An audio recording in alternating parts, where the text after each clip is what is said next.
Ay, magandang gabi po sa lahat. Ito naman po tayo. Ang ating pag-usapan po yung, natandaan nyo ba yung binabanatan ko na 17 milyon na boto, na botante, na nag-overvote na hindi na nakaboto para sa pagkasenador? Ito po ngayon, ang balita ko sa inyo ay nakapagsampa na po ako kanina ng reklamong petisyon at nagbayad pa ako ng 10,100 na filing fee at nagastos ko lahat pa 20 mil. Kaya ako naghingi ng donation kasi marami pa akong isasampa na kaso kung meron akong budget. Ang problema kasi sa Comelec natin, 10,100 ang filing fee. So, ibig sabihin, pag mamulubig ka, ikaw may hinahabol, tutulong ka lamang sa bayan. Kagaya nito, tinutulungan ko lamang ang bayan kasi hinahabol ko po ng 17 million na botante na overvotes ko no.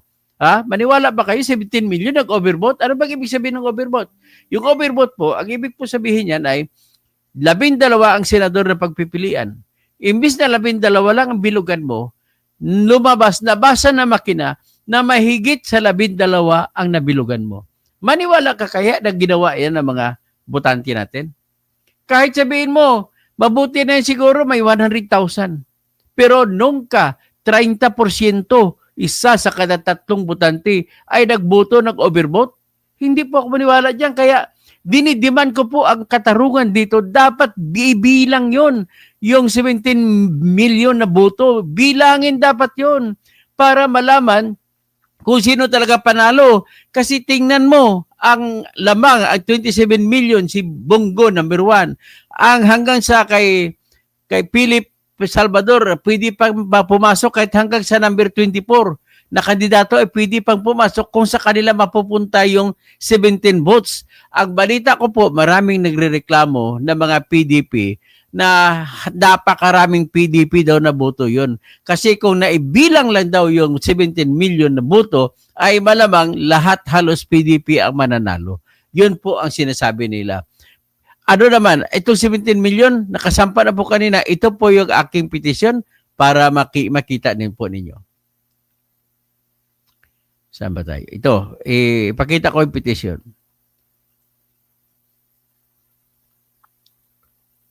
Yan, yan ang pong petisyon na sinampa ko kanina.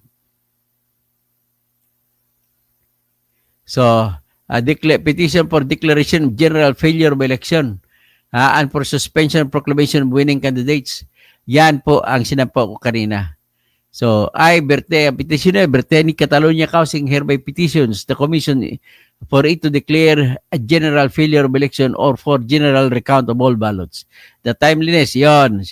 Ang aking katwiran po rito ay ganito.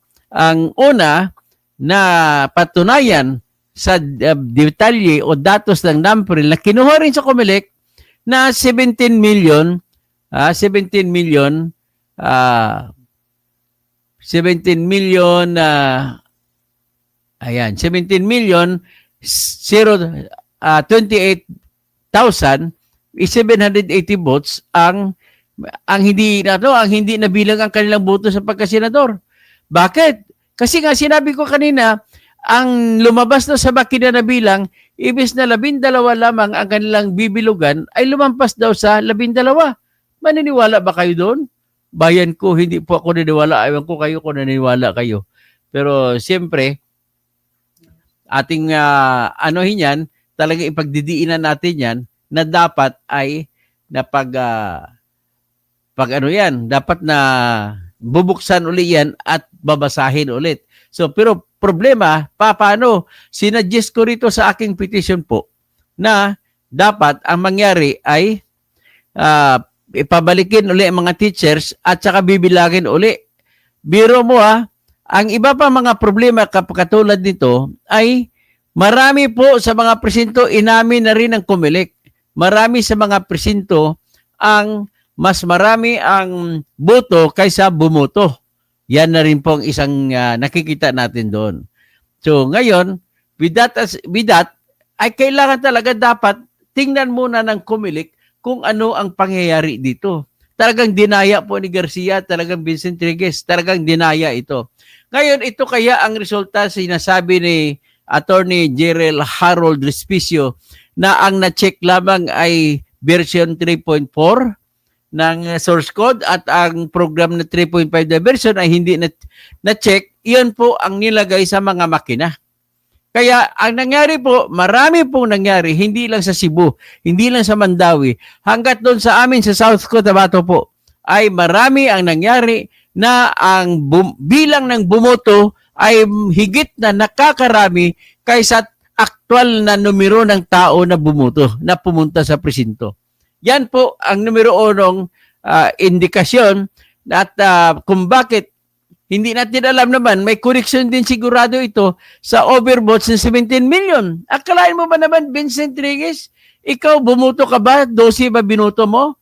Kung 12 binoto mo, dapat hindi ka mag-over ang binoto mo. Kasi kung mag-over ka sa iyong binoto, maging 30 na ang boto mo senador, hindi na po mabilang kahit sinong senador na binoto mo.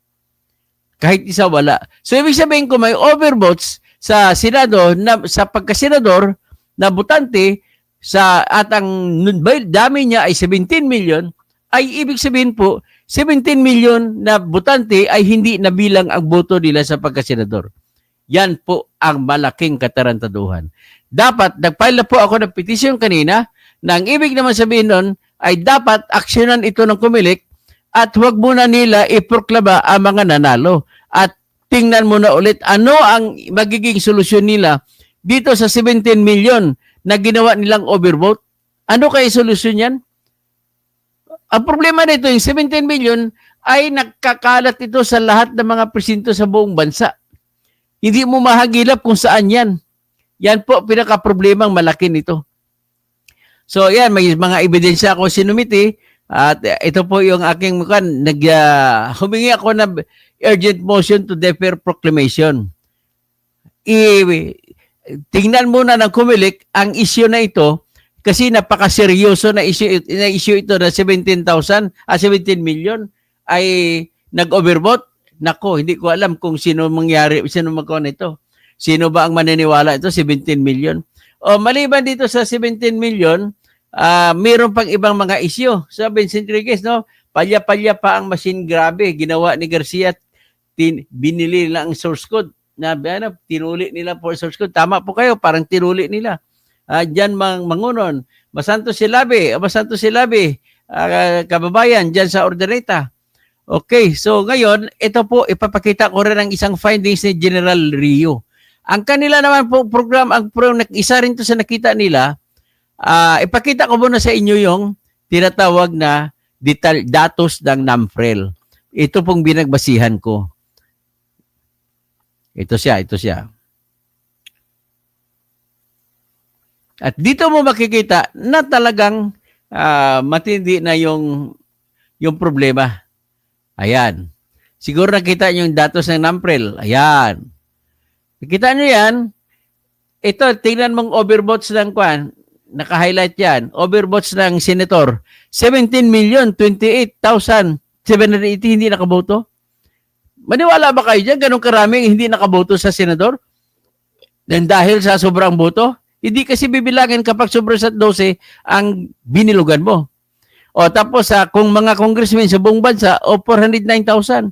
Ang mga party list naman, 3,315,487 na mga overvotes na hindi na sumobra sa isang minuto. Dapat isa lang kasi boto sa likod ng baluta yan. Tapos pagka-gobernador naman, 490,000 ang nag-overvote. Ibig na isang gobernador lang iboto, dalawang gobernador. Tapos ganoon din sa provincial vice governor, dalawa, mahigit sa isa ang binoto. Tapos sa Sangguniang Panlawigan, 1,642,000 ang nag-overvote din. So mayor, 359,000. Vice mayor, 258. Tapos member Sangguniang Panlungsod, 4,570,000. Tapos sa member Sangguniang Bayan, 6,970,000. Yan po yung mga overvotes. Maniwala ka ba na magkaka-overvote yan? O tapos mayroon pa akong ipresenta sa inyo. Ito po ang presenta ko sa inyo. Nakikita ninyo yan? Voter turnout, 82%. Pero ang 82%, ano ang total? Lumalabas pang total number of registered voters ay 68,431,965. Pero pag nakita mo sa baba na ibang datos, pero ganun din, ang total registered voters pa 69,773,653. Mahigit 1,000,000 ang dami. So saan dito sa detalye ang totoo? Yan ang pinaka-problema po, Comelec. Ang inyong datos ang problema. So, having said that, ipakita na natin itong problema ng nireklamo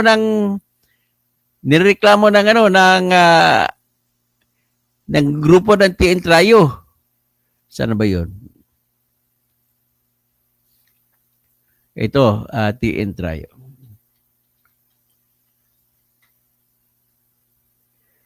Natanggal ko TN Trayo. Sandali lang.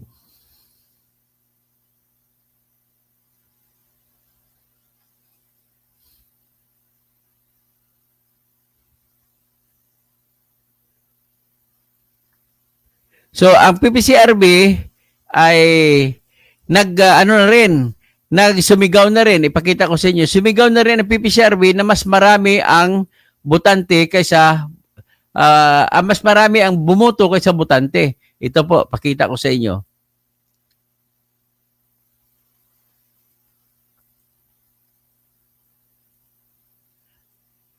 So, yan. Sumigaw ang PPCRB, kumilos na daw kasi ang nakita nila, ano ba dapat sunod na steps dito? Mas marami pa ang baluta na naiboto kaysa mga botante na bumoto. Yan po ang pinaka-problema. Hindi lang po yan siyan. Buong Mindanao po kasi nakausap ko rin si Congressman Peter Miguel sa kanyang magpaprotesta din siya kasi ganun din ang nangyari. Mas marami ang bumoto mas marami ang boto kaysa bumoto. Yan po pinaka-problema. So ano pa bang iba? Ito ipakita ko rin ang pinakita na ng PPC ng TN Trayo. So ito, basahin natin, Vital Voting Bridge. A digital voting bridge distrust among overseas Filipino workers. A new online voting system aimed at boosting turnout among the Philippine millions of overseas workers ahead of Monday's midterm elections has been marked by confusion and fears. Ang totoo dito, marami ang mga OFW hindi na bumoto kasi nagduda na sila. Pagtapos ng bumoto, ang lumabas sa QR code, ang hindi naman lang bumoto. O ngayon, ito naman, while official turnout figures are not yet publicly available, data from the Comelec show at least 134,000 of the 1.22 registered voters millions have signed up for the new online. So, kukunti lang ang nagbumoto sa 1.22 million na OFW voters natin. 134,000 lang. Sabi ni John Burla sa Filipino working in Singapore, sabi niya, he will not vote again if he has to do it online. I'd rather do the manual. O yan. Ito pang isang findings. Manila Election Watchdogs Contra Daya and Computer Professionals Union are demanding an explanation from the Comelec for using an updated version of the software in the automated counting machines. This comes after a video of a candidate circulated online saying that the source code in the ECMs was not audited because it does not match the hash code in the audit report posted on Comelec's website. The Comelec meanwhile denied this claim. So, denied lang ko nag-deny. Hindi naman yung inaayos ang problema, Comelec. According to Contra Daya CPO, the ACMs in the final testing and sealing of the machines now use software version 350 with hash code 0438, which is not certified in the Technical Evaluation Committee. Final AES source code review report. The most recent software update is the report to receive the mandatory TEC certification is version 3.4 with hash code 3AD8 at D9.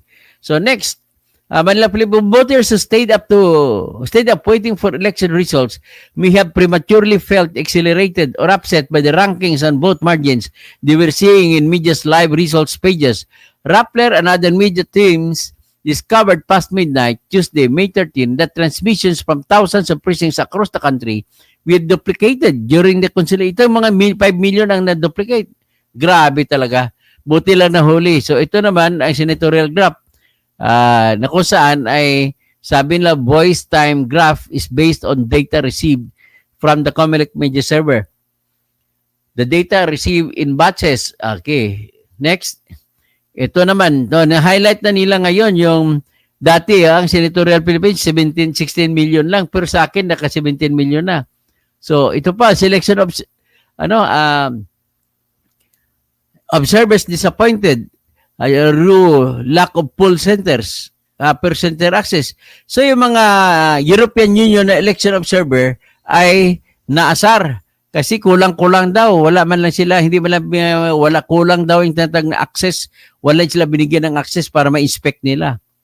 O, tapos so iyan po ang nangyari sa atin sa ngayon. Ano kaya ang gagawin natin?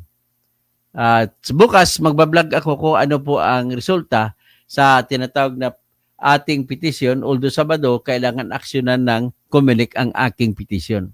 So, live unfiltered, si Amy na nakasteady lang sa 12, di ako mananiwala. Manalo yan. Vincent Triguez, manual counting na. Dapat manual counting na tayo. Chair Kennedy, impis na si COMELEC Chairman George Erwin Garcia. Koy Grim, Mikos talaga. Ang ang tawag yan, Miro. Miro kasi ang pangalan ng Ano pa. Tapos yan lang po, no? At maraming salamat at magandang gabi po sa inyong lahat. Ruda sa Ruda, halimaw talaga yung COMELEC na yan. Okay, hanggang na muna at magdasal po tayo na lalabas po ang katotohanan sa halalang ito. At least ako, I have done my part. Kung pwede, tulungan niyo ako kung gusto niyo, naghingi ako ng donation para gamitin ko pambayad at pag-prepare ng kaso at isampa sa COMELEC at sa Supreme Court. So, nasa inyo po yan. Kung tulungan niyo ako, kung hindi, maghanap ako ng pera, maghanap ako ng mautangan. Ganun lamang po, simple. At magandang gabi po, bayan!